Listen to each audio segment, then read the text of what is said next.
Iron ore price falls 20% since March. We reveal the junior WA miner bucking the trend. And what will happen to jet ski sales if the price of iron ore continues to fall? Trading Up, a collaboration by the West Australian and Grapha. In this special edition, we drill down on what's happening with Australia's biggest export, iron ore. Aussies export more iron ore than anyone else on the planet, more than half the global market in 2021. And that brought in a massive $133 billion in export revenue last year alone. The Chinese are by far our biggest customers, using the mineral to make steel for their booming construction industry.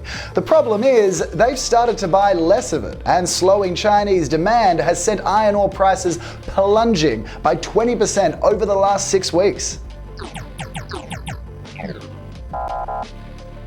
Those falling prices have seen shares drop for both our biggest iron ore producers, Rio Tinto and BHP.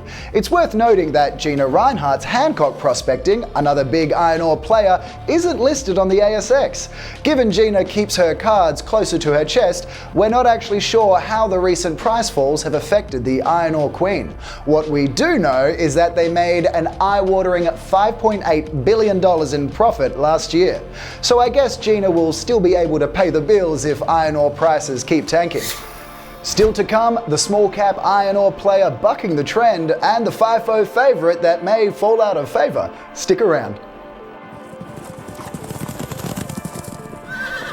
It's not all bad news for iron ore stocks though. Grapha's dark horse of the sector is Phoenix Resources, with their shares staying on a level since the beginning of the year while others tumble. The small cap WA miner announced an 85% increase in operating margins at its Iron Ridge project in Murchison last week.